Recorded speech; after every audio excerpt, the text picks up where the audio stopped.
For most of Medicare Part D's history, the myth wasn't really a myth.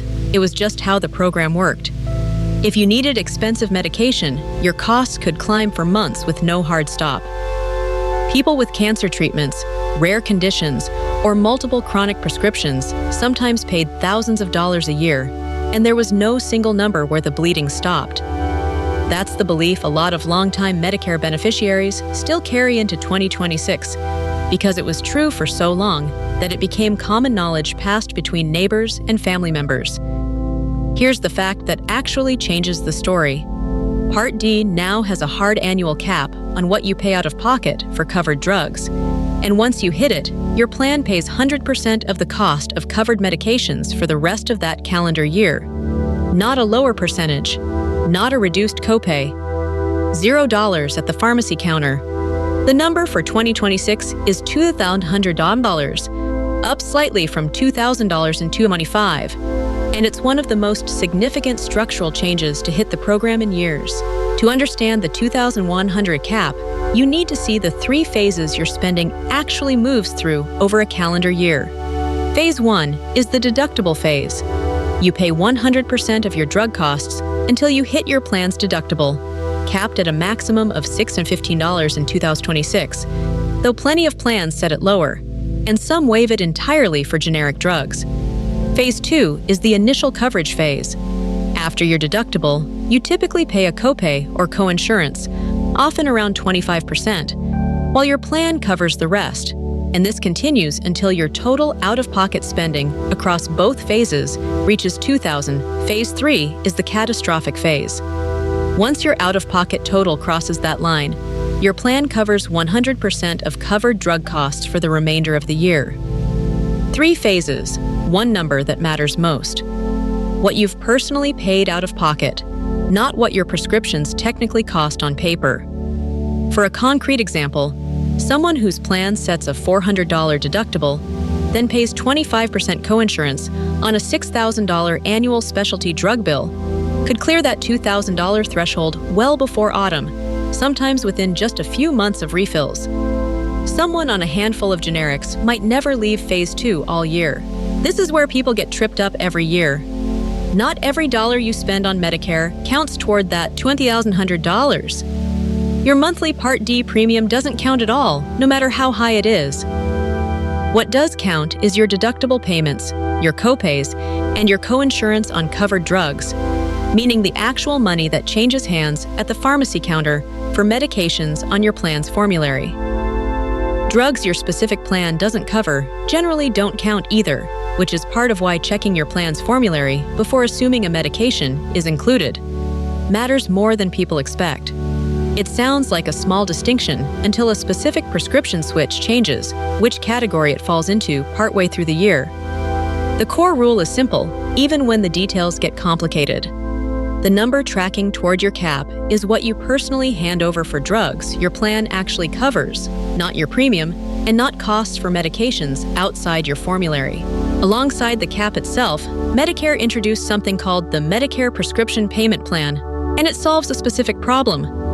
Even with a $2,100 ceiling, some people still hit that number in January if they fill an expensive prescription right at the start of the year, which means one enormous bill instead of a manageable one. This optional program lets you spread your out-of-pocket drug costs across monthly installments for the rest of the calendar year, instead of paying it all at the pharmacy counter up front. You still pay the same total amount.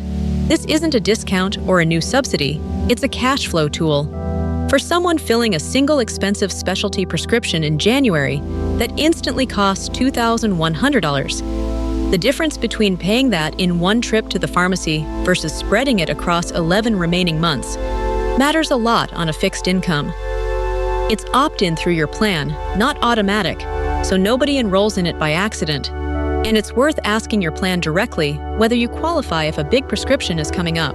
If you remember hearing about a $2,000 cap last year, and now you're hearing $2,100, that's not a mistake or conflicting information. Both numbers are correct for their respective years.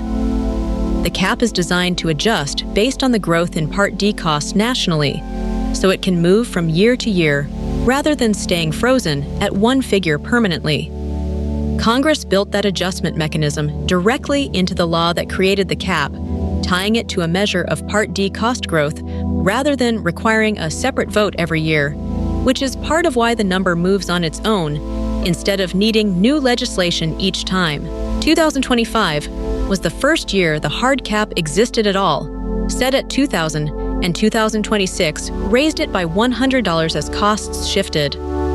That pattern is worth expecting to continue. The number for 2027 may be different again, adjusted using the same underlying formula. What won't change year to year is the basic structure itself, the deductible, initial coverage, and catastrophic phases, and the principle that once you hit that annual number, your out-of-pocket drug costs for the rest of the year stop at zero. This change matters enormously for a specific group: Medicare beneficiaries on high-cost specialty medications, things like certain cancer treatments, autoimmune drugs, or other prescriptions that used to cost thousands of dollars annually with no ceiling in sight. For someone in that situation, the difference between the old system and the $20 cap can mean real money kept in their pocket every single year, not a one-time adjustment.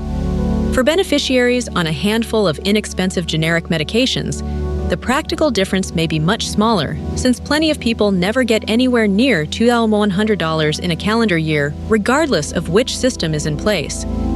That doesn't make the change meaningless for lower-spending beneficiaries, since the safety net exists for the year something unexpected happens: a new diagnosis, a new prescription, a health situation nobody planned for.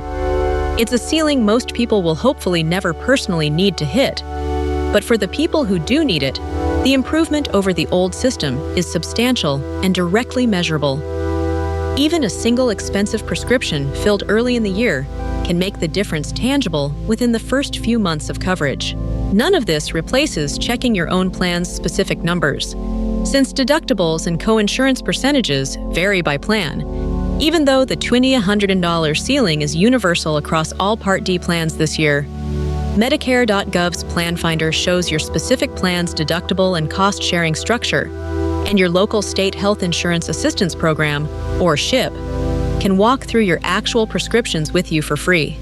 This channel doesn't sell anything and doesn't recommend specific plans, and isn't affiliated with Medicare or any government agency. So treat this as the starting explanation, not the final word for your own situation. Tomorrow, we're covering a different corner of Medicare most people never think to ask about until they need it. So subscribing means you'll catch that one too. Has the $2,100 cap already made a real difference for you or someone you know this year?